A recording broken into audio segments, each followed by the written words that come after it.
नमस्कार, मैं हूं आतिश रावल। आज बात करेंगे, देश में एक नई बहस छिड़ी है कि हिंदू कौन है और हिंदुत्ववादी कौन है। जी, राहुल गांधी ने 12 दिसंबर की जयपुर की महंगाई की रैली में एक नई बहस छेड़ दी है कि आखिर इस देश में सच्चा हिंदू है कौन।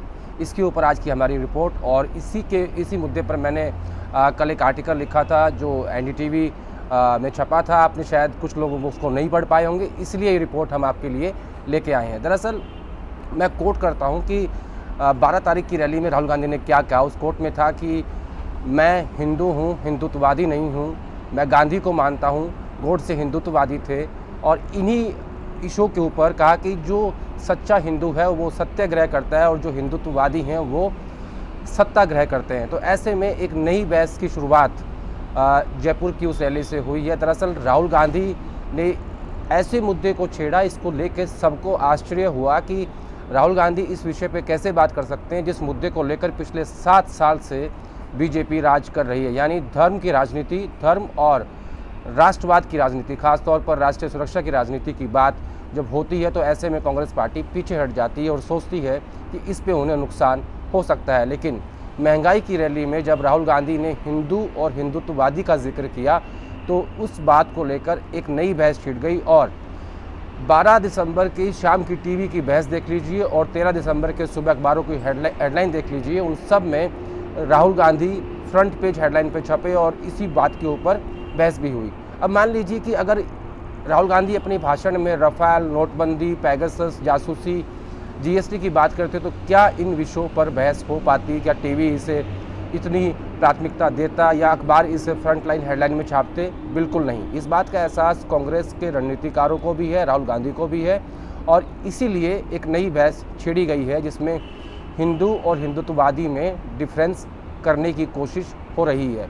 या मैं इसको ऐसे कहूँ कि दरअसल राहुल गांधी और कांग्रेस की रणनीति ये है कि अब हिंदू वोटरों पर ध्रुवीकरण किया जाए, बंटवारा किया जाए। अभी तक देश में जो राजनीति हो रही थी वो ध्रुवीकरण की हो रही थी, यानी देश की राजनीति में हिंदू और मुसलमान की, और राज्यों में बात करें तो महाराष्ट्र में मराठा गैर मराठा, हरियाणा में जाट नॉन जाट, झारखंड में आदिवासी गैर आदिवासी, यानी कुल मिला के ध्रुवीकरण हो रहा था। अब क्या हिंदू वोटों में ध्रुवीकरण की बात होगी और क्या गोडसे और गांधी के बीच हिंदू और हिंदुत्ववादी की जो लकीर खींची जा रही है उसे देश की जनता समझेगी? अब आपको ले चलता हूँ 2019 के लोकसभा चुनाव में। तब क्या हुआ था? राफेल के मुद्दे पर कांग्रेस ने चुनाव लड़ा और बार बार ये कहते थे कि चौकीदार चोर है। दरअसल इसके पीछे कांग्रेस की स्ट्रैटेजी ये थी, उन्हें लगा कि एक राष्ट्रवादी प्राइम मिनिस्टर है और अगर उन्हें राष्ट्रीय सुरक्षा से जुड़े हुए मुद्दे पर और ख़ास तौर पर करप्शन के मामले में घेरा जाएगा तो हो सकता है कांग्रेस को कामयाबी मिल जाए। लेकिन एक सर्जिकल स्ट्राइक, बालाकोट ने सब कुछ पलट दिया और कांग्रेस 52 सीटों पर सिमट कर रह गई। उसके बाद से फिर पैगासस, किसान, GST, नोटबंदी, इन तमाम विषयों के ऊपर चुनाव लड़े गए, चाहे वो राज्य के हों चाहे वो 2019 का चुनाव हो। लेकिन कांग्रेस को कोई ज़्यादा सफलता नहीं मिली अगर 3 राज्य छोड़ दें, मध्य प्रदेश, छत्तीसगढ़ और राजस्थान। वो लोकसभा चुनाव से पहले की बात है।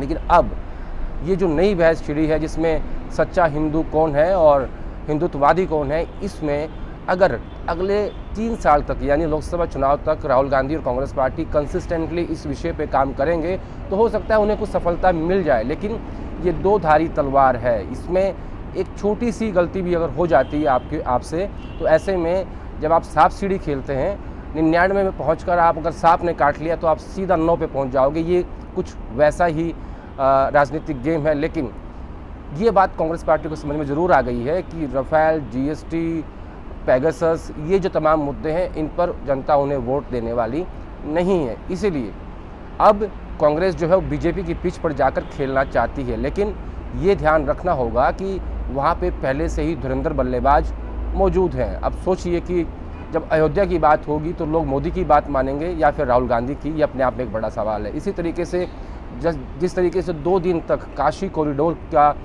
एक टेलीकास्ट दिखाया गया 55 कैमरास के साथ पूरे देश को, और प्रधानमंत्री की अलग अलग तस्वीरें दिखाई दी, और धर्म के नाम पर क्या आप बीजेपी को हरा पाएंगे, ये अपने आप में एक महत्वपूर्ण सवाल है। लेकिन जो शुरुआती रुझान है खासतौर पर टीवी और अखबारों के, उसे देख के लगता है कि एक सफल प्रयोग है। लेकिन कंसिस्टेंटली इस पर अगर 3 साल कांग्रेस पार्टी काम करेगी और वो कुछ हिस्सा अगर हिंदुओं का यानी हिंदू वोटर्स का तोड़ पाती है तो उसे कामयाबी मिल सकती है। अदरवाइज़ दरअसल राहुल गांधी को भी इस बात का एहसास है कि उनके पास 52 सीटें हैं, खोने के लिए कुछ है नहीं।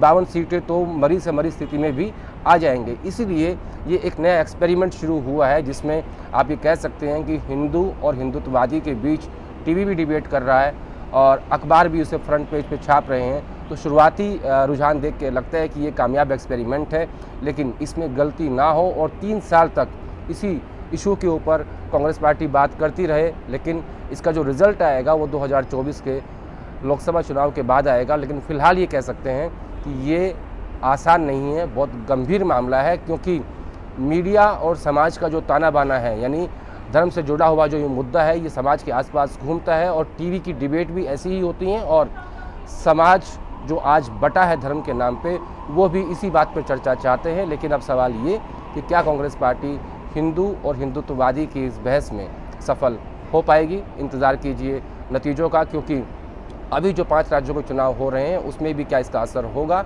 ये अपने आप में एक बड़ी बात है। लेकिन एक नई बहस शुरू हुई है। अगर सोचिए कि सत्ताधारी दल भी, विपक्ष भी और मीडिया भी सिर्फ धर्म के बारे में ही बात करेंगे, कोई बेरोज़गारी, कोई पैगासस, किसान, इन मुद्दों के बारे में बात कौन करेगा? लेकिन इसके लिए ज़िम्मेदार कौन है, ये अपने आप में एक बड़ा सवाल है। क्योंकि जनता भी जब इन्हीं विषयों पर, धर्म के नाम पे बटकर, राष्ट्रीय सुरक्षा के नाम पर बटकर ही वोट करना चाहती है, तो सब मजबूर हैं। क्योंकि पिछले 7 सालों में कांग्रेस पार्टी ने इन तमाम विषयों के ऊपर बात की, लेकिन उन्हें कोई राजनीतिक लाभ नहीं हुआ। इसलिए अब ये एक नई शुरुआत है हिंदू और हिंदुत्ववादी की।